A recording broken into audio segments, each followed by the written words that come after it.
بسم اللہ الرحمن الرحیم یا ایہا الذین آمنوا اتقوا اللہ وکونوا مع الصادقین۔ میں نے آپ کے سامنے سورہ توبہ کی آیت نمبر 119 کی تلاوت کرنے کا شرف حاصل کیا ہے، جس میں ارشاد رب العزت یہ ہو رہا ہے: اے صاحبان ایمان، تقوی الہی اختیار کرو اور سچوں کے ساتھ ہو جاؤ۔ یہ آج کی ہماری گفتگو تفسیر آیت بھی ہے، اور یہ خطبہ حضرات کے لیے اسپیشلی ہے، اور اسی کے ساتھ ساتھ اس میں ہم اعتقادی اور علم کلام کی گفتگو کریں گے، اور اس کے اہم ترین نکات آپ کی خدمت میں نمبر وائز پیش کرنے کی کوشش کریں گے۔ سب سے پہلے نمبر 1، یہ جو ساتھ رہنے کا حکم ہو رہا ہے، یہ حکم حضوری نہیں ہے کہ آپ حضوراً ساتھ رہیں، کیونکہ یہ اصلاً ناممکن ہے کہ ہمیشہ سچوں کے ساتھ ہر وقت ہر مکان پر رہا جا سکے، بلکہ یہاں سے مراد اتباع ہے صادقین کی، کیونکہ آیت کے اندر اطلاق موجود ہے، یعنی ہر صورت میں سچوں کے ساتھ رہنا ہے۔ نمبر 2، یہ آیت دلالت کرتی ہے متبوع یعنی جس کی اتباع کی جائے اس کے معصوم ہونے پر، کیونکہ آیت کے اندر اطلاق موجود ہے، کیونکہ آپ نے ہر حال میں ان کی اتباع کرنی ہے، چاہے وہ قولاً ہو یا عملاً ہو۔ نمبر 3، اگر وہ معصوم نہ ہو تو اس کا امر کرنا کبھی ہے، جس پر اطمینان نہ ہو، مخالفت احکام مولا عمدن یا سہون ہو، تو یہ ممکن نہیں ہے کہ ان کے بارے میں حکم دیا جا سکے، کیونکہ اس سے اجتماع ضدین لازم آتا ہے۔ کیونکہ اگر یہ ہے کہ ہر حالت میں یہ کہا جائے کہ وہ ان کی اتباع کی جائے، اور ادھر سے خیال یہ کیا جائے کہ ان سے سہون یا عمدن مخالفت احکام مولا بھی ہو سکتا ہے، تو یہ آیت کہہ رہی کہ آپ ان کی اتباع کریں، ان کے کام کو انجام دیں، اور وہ ممکن ہے کہ وہ مخالفت مولا کا کوئی حکم انجام دے رہا ہو، تو یعنی ایک طرف سے حرمت ہے اور ایک طرف سے واجب ہے کہ ان کی اتباع کی جائے، لہٰذا یہ معصوم ہونا ہی لازم آتا ہے۔ نمبر 4، جب صادقین کے لیے عصمت ثابت ہو گئی تو امامت بھی انہی کے لیے ثابت ہوگی، کیونکہ امامت کے لیے عصمت بنیادی شرط ہے۔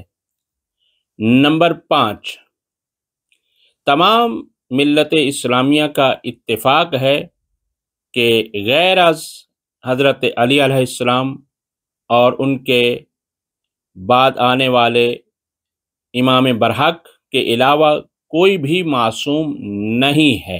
نمبر 6، بس اتباع کا حکم ان کی امامت کو ثابت کرتا ہے۔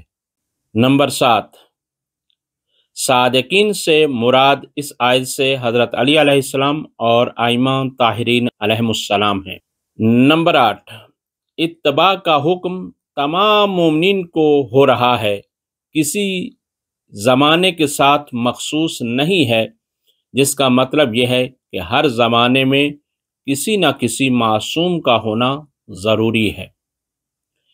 نمبر 9، بعض اعتراضات ہیں، اشکالات ہیں، ان کو ملحوظ خاطر رکھتے ہوئے، جیسے کہ فخر رازی یہاں پر آ کر جب گفتگو کرتے ہیں، جو اہل سنت کے بہت ہی عظیم ترین مفسر قرآن سمجھے جاتے ہیں، وہ یہ کہتے ہیں کہ صادقین کی عصمت یقیناً ثابت ہے اس آیت سے، لیکن اس کے بعد جو ان کو غلط فہمی ہوئی، انہوں نے یہ سمجھا کیونکہ صادقین کا معصوم ہونا شرط ہے، لہٰذا اس سے مراد یہ ہے مجموع امت، یعنی تمام امت کو انہوں نے معصوم قرار دیا ہے۔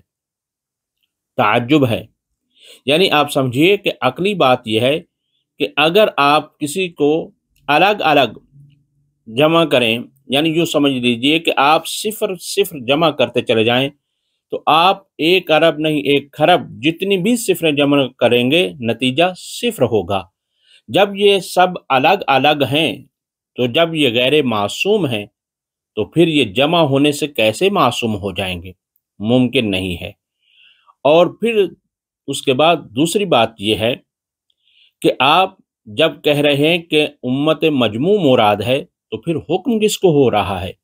جس کا لازمہ یہ آئے گا تابع اور متبوع، یعنی جو اتباع کرنے والا ہے اور جن کی اتباع کی جائے گی وہ ایک ہی ہو جائیں گے۔ تو اس سے یہ عقلی محال ہے کہ ایک ہی چیز ہو جائیں۔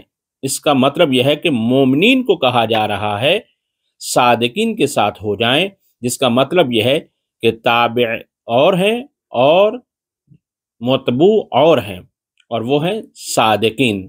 لہٰذا یہ ان سے ایک غلط فہمی ہوئی ہے۔ باقی اس کے علاوہ کوئی اتنا قابل غور اعتراض نہیں ہے کہ جس پر ہم گفتگو کریں۔ آئیے اب آتے ہیں روایات کی طرف۔ روایات ماشاءاللہ بہت زیادہ موجود ہیں۔ خود مذہب تشیع کے اندر خاص طور پر 9 روایات پائی جاتی ہیں، اور 7 روایات وہ ہیں کہ جو اہل سنت کے ہاں بھی ہیں، کہ جس سے مراد صادقین سے اہل بیت علیہ السلام مراد ہیں اور انہی کی امامت اور صداقت کو ثابت کرتے ہیں۔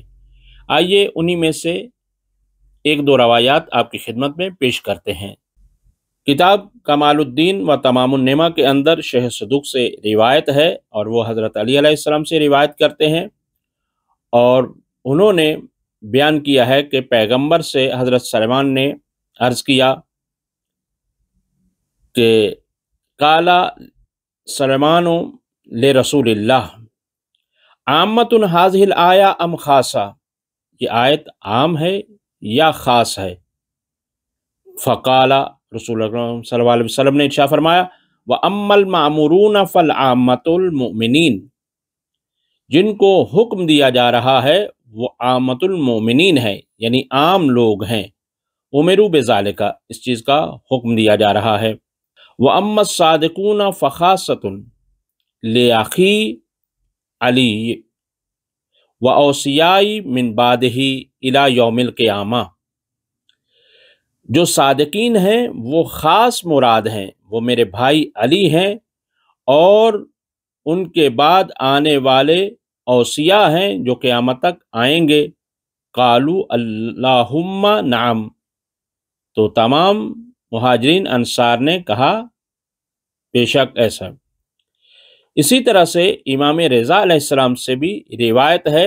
امام رضا علیہ السلام فرماتے ہیں الصادقون ہم الائمۃ الصدیقون بطاعتہم، فرماتے ہیں صادقین سے مراد وہ ائمہ ہیں جو کہ سچے ہیں، جن کی اطاعت ضروری ہے۔